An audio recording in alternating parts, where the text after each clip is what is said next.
Matondo katina mabota na bino bai boso wa pusel pemele tanda bango mokepo ete balanda emission na biso ya mokolo na lelo losako katina mabota na bino matondo mingi epai na yo mama na biso Fatuma Banza, matondo epai ya papa na biso Willy Kaenga, matondo epai ya tata na biso ndeko na biso Tandu Fololo, losako epai na bino po ete bozalaki pembeni pona kolanda biso mokolo na lelo.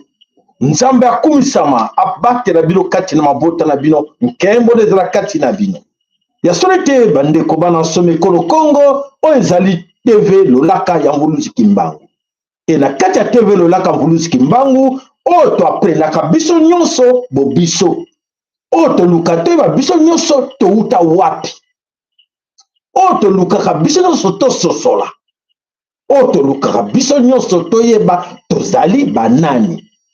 Tozali banani liboso ya Nzambe tata, tozali banani na kati na mokili oyo rabele oyo tata apesa biso. Soki omeyebi te ozali nani, soki ometosi te moto mosusu akotosa yo azate. Soki ometosi te yo mokolobi ke ngai nazali muntu, ngai nazali muntu tango tozali babantu. Tozali ba oyo ya liboso Nzambe akela na kati na mokili. Eke biso tozali bato akosakana na bango te, tozali bana na ye ya liboso. Na tango miyebi te moto mosusu akoya ko biso te ngai nde moto nasala yo. Parce que beaucoup parmi nous, je pense que na kati ya mitu na bango bapansaka mindele moto basala bango. Poko banga oyo babangaka mindele na kati na babeli na bango moko. O babangaka ba chinois, ba indien, ba libanais na kati na Kinshasa. O babetaka bango fimbo même officier bazobeta bango fimbo. O ba chinois bazonyokola babe na Congo bana na Nzambe na kati na mabeli na bango moko. Na mabeli na bomengo Nzambe apesa bango pona mabeli, pona richesse o ya Congo et mon étranger auti na 12 000 km. E aye na kati na mboka na yo abani ko tortire yo na kati na mboka na yo. Yo longwa kende na Chine, yo longwa kende na Liban, yo longwa kende na Pakistan na Singapore. Sala ba blague o bango basala kanabele kolo Kongo okokoka mote okomona yo moko se tume awa na komeka te me bango ba ozaka pona nini ba ozaka po ete ya solo biso to se respectaka te biso moko. Et puis ba yebi ke na kati na biso toza lokola ba bolole des inutiles bato baza n'importance te mindele bazo saka na biso po ete bayebi ke non biso moko tomitosaka te biso moko tomi valeur na biso te et tozopesa bango place oyo bazo mérite te. Na ntango tozopesa bango place oyo bazo mérite te bakomona oui baza ba ignorant tolakisa bango ke biso ta ba maître na bango. L'esclavagisme, on encore qu'on a biso monnaie la passe. Et ça, il va siècle. Et c'est l'État. Mais quelque part, va changer formule. Va changer formule. Et bah, il y a un cas de Congo jusqu'à présent, et pas la bande Bandaku na bango, et si comme même na Kinshasa, même na Lubumbashi, même na Goma, même na Bukavu, et si comme Vandaka na Bandaku na bango, bazar na bango bazoba. Faut pas les respecter. Awa to yakawa. Ce que je vais écouter entre les bangolis. Awa, comment on a bangolis bazawa qui va mieux te babanani. Ba yebi que biso to mieux te toza banani. Ya on a chaîne auto yaka au condole la bino. Kolaksa bino bo miyeba, bo mi banga, bo mi tosa. Pour être moto mususu akobanga biso akotosa biso. Tout à niveau ya trahison. La trahison que nous vivons en RDC Congo. Qui sont à la base de la trahison? Qui sont en train de balkaniser le Congo, qui trahissent le Congo, c'est Bakaka Bisso Morobe na Congo. Et quand vous manipulez Bisso pour les miettes, pour l'argent, et tous allez comme ça, tout que tout cédé bango. Pour l'argent, pour un tapis rouge, bako cédé. Mboke Koufi, Mboke za par terre. Mais Bako Ndiamboka, les autorités, comme Baza incarné dans l'esprit satanique diabolique, la rise au satanique, otoko belela bango pona bango bazo mona nyonso wana te pona bango te comme bazwaki ordre ya mundele comme bazwaki ordre américain ba français be européen bapesaki bango ordre ke bobanga bango te allez faites tout ce que tant même vous si vous détruisez ça fait quoi laisse comme ça allez non toi amène l'argent laisse ça ici nous allons vous protéger et pendant bango bamoni ah ce sont nos amis ils vont protéger mon argent est là. Mon argent est là en Dubaï. Il me protège. En Suisse, il me protège. Oh, Yonanani. Tata, Yonanani. Monko, on va dire la retour, pas papier. Yonanani. Ah, Tokotala Ndegenini, Eko Soukela Bango. Il y a seulement de combat dans ce Congo, la situation de la trahison, la haute trahison que nous vivons en RDC Congo, Bissoba Bena Congo. Ah, toi, comme mon ango est comme un niveau, mon monde entier, ça, comme c'est vrai. Bana bazo trahir Congo, ba Congolais bango moko. Bo bazo la carte du gouvernement, ba dirigeant, ba trahir, ba autorité bazo trahir. Na belé na bango moko. Pona nini, pona ba promesse que ba garder bango longtemps au pouvoir. Ba tikela bango tapir, ba tikela bango ba détournement, ba vol, biloko tout, ba toucher bango te. Boyoka, oyoka, on y est le même comme ya vol na Congo. Non. Il s'en fout. Pour la bango, comme ces gens-là les permettent à voler, à tout, prendre, piller les richesses du Congo, et bango, ils en profitent. Ils en profitent alors que les grands perdants banani, les grands perdants nous autres, autres qui y a tout ça banani. Il y a autre kanan comme l'axanan, comme tout l'axabino, boza banani. Ce qui est mutumu yebi tout ça nani. Oyebi siko wutaki, okoyebe siko zokinite. Et ça va kosi o dengenini, yeba kanan sikanini wuti, oza nani.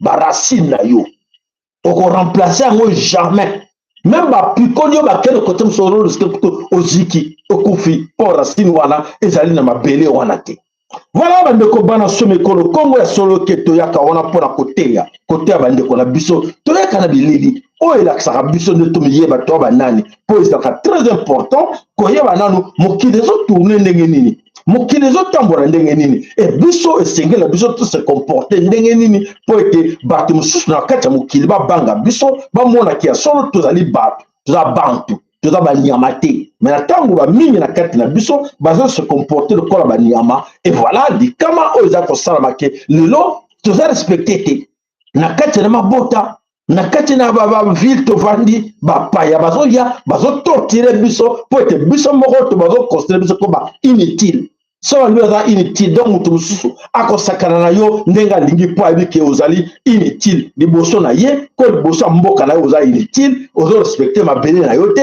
e mabele no mpe na bankoko na yo orespecte bango te bamanipule te korespecte bakoko na yo te bayaki bandoki bwaka bango yo respecte koko ya moninga na yo ya moninga no kutu te ya mopaya oyo abengaki Saint Pierre Saint Matthieu basaint oyo mindele nzoka te basaint nde bazali oyo ya yo oyo bankoko oyo mondele asali ke yo benga bango bandoki bango nde basaint mais yo bakosi oke te ya yo ba bandoki ya biso nde belela basaint na biso mpo bakoyoka yo alors nzoka te ezali kokamwa bato ebele baza na kati na bobongi yo ozali nani tata mama matondo na bakere na bino matondo na balike na bino nzambe tata pambola moko na bino matondo na kombo nzambe ya mpungu tulendo na kombo ya mpungu tulendo na kombo ya mfuluzi kimbangu ya ntungunwa na kombo mama kipa mvita ndona na kombo bankoko na biso banso obebeke monene na tata nzambe tobosani te mama kipa mvita mama mafuta mama nzinga bankoko ya biso bayebaki valeur ya mabele wana babangaki yango batosaki yango baboyaki kotrahir yango ebongo yo na ngai nde tolobi te biso comme toza ba inutile esengeli totrahir yango on s'en fout de mabele ya Congo. Allez c'est parti bolanda nini toyebi bino mokolo na lelo.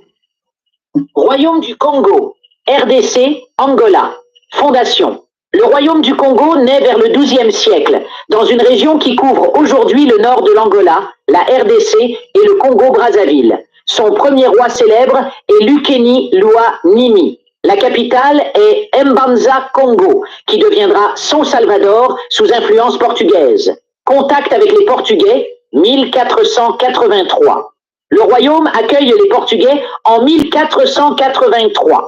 le roi Nzinga Nkourou se convertit au christianisme et prend le nom d'Afonso Ier. Il développe des écoles, des églises et entretient des relations diplomatiques avec le Vatican et Lisbonne. Dérive de la traite. Mais les Portugais veulent des esclaves. Afonso tente de contrôler la traite, mais il est trahi. Il écrit une lettre célèbre au roi du Portugal en 1526, dénonçant l'enlèvement massif de son peuple. Chaque jour, mes sujets sont capturés et vendus comme bétail, même les nobles. Déclin en trahison. Malgré ses efforts, le royaume s'effondre progressivement. Les nobles vendent leurs propres rivaux. Le royaume se fragmente. En 1665, lors de la bataille de Mbwila, le roi Antonio Ier est tué par les Portugais. Fin du royaume. Le Congo connaît des guerres internes jusqu'au XVIIIe siècle, puis tombe totalement sous domination coloniale au XIXe siècle. Il devient une des bases principales de la traite vers les Amériques. Héritage, le Congo est l'un des rares royaumes africains à avoir adopté le christianisme par choix et à avoir rédigé une diplomatie écrite. Il symbolise la grandeur et la trahison, l'ouverture et la résistance, la famille. Si vous aimez ce que je fais, abonnez-vous et partagez. Merci. Voilà, bande comment sur le Congo, abonnez-vous, partagez mes émissions, parce que tout ce que la rabino poète, écoute sa biso, écoute sa biso, na katina bongo. Obo yeba ba uti wapi, na tango yeba makambote, oko yeba note poète, oyo, ba laksa bino na classe te, oyo ba komele bino na bibliothèque, oyo ba enseignant personne, oyo kaka ba kol baka ba licencié, ba docteur en droit, ba yebi angote. Poète ba laksa ba Napoléon. Balaksa bango empereur Constantin, balaksa bango théologie, balaksa bango nyonso oyo lokuta ya air ya poisson, que bino biso to bangaka bango, biso to na valeur liboso na bango te. Et voilà la situation au temps que vivre le na kati ya Congo ezali pona nyonso oyo toza kolobela bino butu na moi esengeli na biso bana somi Congo to meyebaka nanu toza banani. Omoni na tango sibino biloko ndenge wana ezali to meyeba toza banani. Alors mes chers amis, la trahison que automeki to lobananu ka mwana mwana mbango po etebo yeba te bisa biloke o nyoso to libera ka bino 30 minutes o yebandeli ezala ka biso to senga kana bino bo partager ka yango na bandeko na bino to senga kana bino bo partager yango na bandeko na bino pour surtout vos enfants ceux qui bazako yeba te makambo to libera ka bino oyo. Ceux qui banent même au courant te pote, de l'autre côté, benemi na biso, balaksa bana na bango, ndengeni bako garder biso d'esclaves.